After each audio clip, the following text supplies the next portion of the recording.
Some moments don't announce themselves. They don't arrive with warnings or alarms. They come disguised as ordinary until one quiet decision changes everything you believed about yourself. I used to think my life had already delivered its biggest chapters: love, loss, survival. I was wrong. That night began like so many others, calm, predictable, and safely uneventful. My son, Ethan, had flown overseas for a short professional retreat, leaving the house wrapped in a familiar stillness. The kind of silence you don't notice until it's been part of your life for years. At 60, I had learned to make peace with it. The living room glowed softly under candlelight. Jazz music drifted through the air, low and unhurried, filling the space without demanding attention. I sat alone, holding a glass of wine, letting the day dissolve one slow breath at a time. 8 years had passed since my husband Charles died. 8 years of learning how to sit with absence.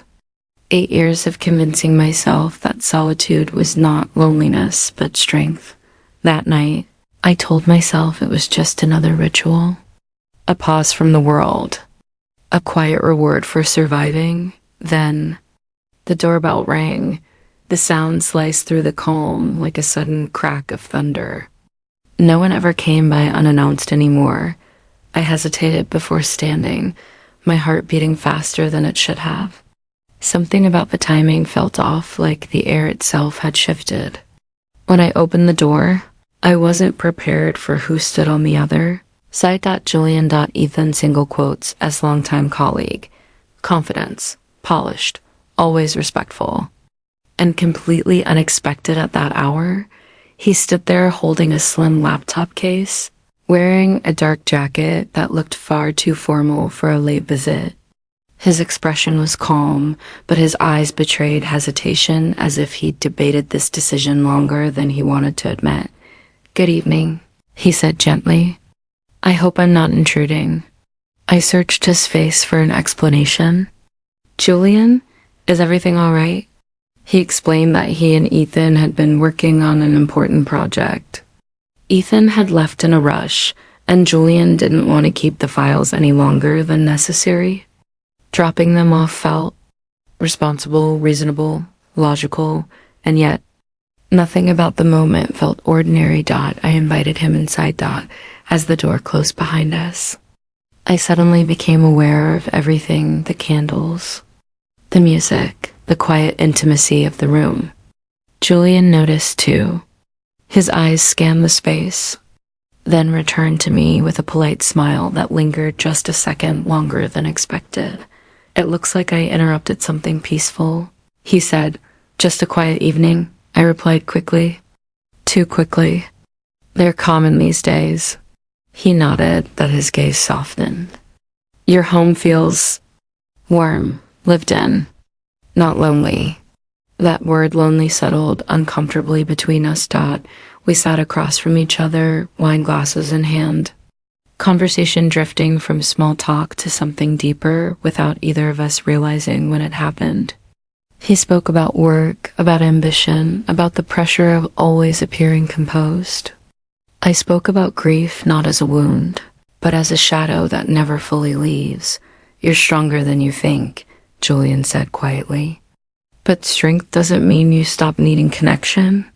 The room felt smaller then, closer, charged with something neither of us named. I laughed softly, brushing off the comment, but inside, it stirred something I hadn't allowed myself to feel in years. Curiosity, recognition, the unsettling realization of being seen. When Julian stood to leave, the night felt unfinished. As if the story had paused mid-sentence. At the door, he hesitated. "Thank you for letting me stop by," he said. "I'm glad I did." So was I, and that realization scared me more than I wanted to admit. After he left, I stood alone in the doorway, listening to the echo of his footsteps fade into the night. My heart was racing, my thoughts tangled in questions I wasn't ready to answer. Why did his presence linger? Why did the silence feel louder after he was gone? I went to bed that night knowing one thing for certain: That knock at my door hadn't. Just interrupted my evening. It had awakened something I thought time had taken away forever. I told myself it was nothing. Just a conversation. Just a visitor passing through my quiet life. But the mind knows when it's lying to protect the heart. Sleep didn't come easily that night. Julian's words replayed themselves in fragments, looping softly in my thoughts like a song I hadn't meant to memorize. Strength doesn't mean you stop needing connection. I stared at the ceiling, wondering when I had decided that needing less was the same as being whole. Morning arrived, but the unease remained. Days passed. Then weeks. Life resumed its familiar rhythm, yet something underneath had shifted. I noticed it in the smallest ways, how silence felt heavier than before. How my phone resting on the table seemed suddenly important. How I caught myself wondering if I'd see Julian again. I did. It started innocently enough. A brief message about Ethan's project. A polite check-in. Then a casual suggestion for coffee, purely practical, he said. Easier to explain a few details in person. I agreed before I could overthink it. We met at a quiet cafe tucked between office buildings. The kind of place people used for quick meetings, not confessions. Julian was already there when I arrived, seated by the window, sunlight cutting across his face. When he looked up and smiled, I felt that same unexpected flutter return. Conversation flowed effortlessly. Too effortlessly. What was meant to be a quick coffee turned into hours. We spoke about everything and nothing: work pressures, travel dreams, memories that linger longer than they should. He listened in a way that felt rare. Not just hearing my words, but understanding the pauses between them. At one point, he leaned back and said softly, "You don't talk like someone who's done living." That sentence stayed with me. Our meetings became occasional, then regular. Always harmless on the surface. Coffee, a walk. Long conversations that ended with reluctant goodbyes. We never crossed the line, but we walked close enough to feel its presence. At night, our conversations continued through messages and calls. Short at first, then longer. Sometimes neither of us wanted to be the one to say goodbye. I would hang up and sit in the dark, heart racing, asking myself the same question over and over. What am I doing? The answer scared me because it felt honest. I was allowing myself to feel again. Ethan never noticed. Or perhaps he didn't expect to. To him, I was the same steady presence I'd always been. But inside, something fragile and new was taking shape. Something I hadn't planned for and didn't know how to name. The hardest part wasn't the connection. It was the secrecy. Every laugh shared with Julian carried a shadow of guilt. Every late-night call reminded me of the invisible line we were pretending not to see. He was my son's closest colleague, a part of Ethan's world, and now, somehow, a growing part of mine. One afternoon, we sat in Julian's parked car, coffee cups cooling between us. The windows were fogged from the cold outside, sealing us into a quiet bubble away from everything else. We talked about loneliness, how it creeps in not when you're alone, but when you feel unseen. There was a moment then. A pause too long to ignore. His gaze dropped briefly, then returned to my eyes. I felt my breath catch, my pulse loud in my ears. For a second, the space between us seemed to shrink, heavy with something unspoken. And then, just as quickly, we both pulled back. Neither of us mentioned it. But the air had changed. We both knew it. After that day, Julian grew distant. No messages. No calls.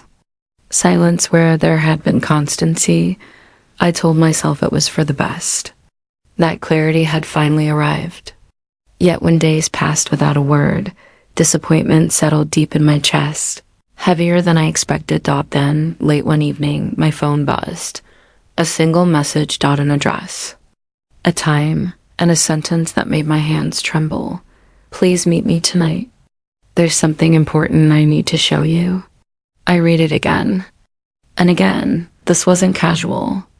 This wasn't accidental. My mind raced through every possible consequence. The questions I had avoided now demanded answers. Was I ready to confront what this connection truly meant? Was I willing to face the truth I'd been carefully circling? Standing in front of my mirror later that evening, I barely recognized myself. Not because I looked different, but because I felt awake, nervous, alive in a way I hadn't been for years. As I reached for my coat, one thought echoed louder than all the others. Some doors, once opened, can never be closed again, and I was about to walk through one. I almost turned back. My hand hovered over the door handle, my heart warning me that once I stepped forward, nothing would ever feel simple again. The drive felt longer than it was. Streetlights blurred past my windshield as questions chased one another through my mind. Why had Julian asked me here? What did he want to show me? And why did my chest feel so tight with both fear and anticipation? When I finally arrived, I realized how deliberate the location was. It wasn't a restaurant. It wasn't an office. It was a quiet house tucked away from the noise of the city, resting against the dark outline of the hills. Soft lights glowed from the windows, warm and inviting, as if the house itself had been waiting. Julian was already there. He stood beside his car, hands in his pockets, posture calm but eyes alert.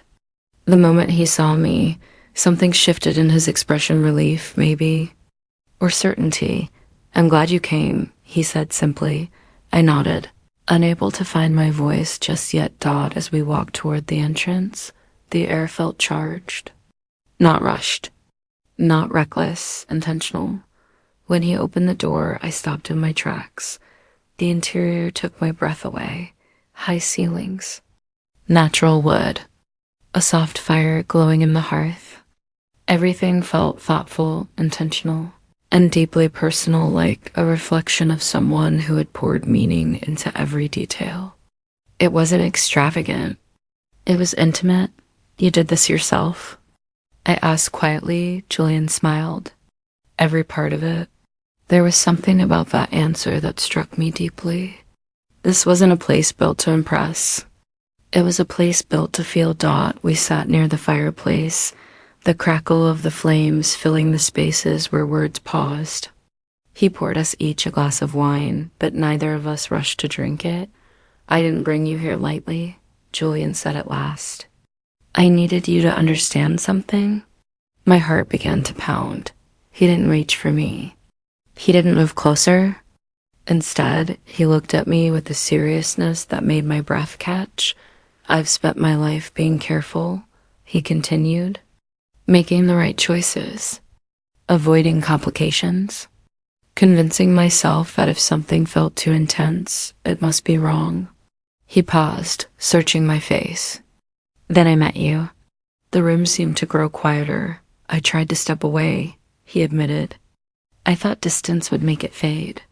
It didn't. It made it clearer. I felt tears sting my eyes, not from sadness, but from recognition.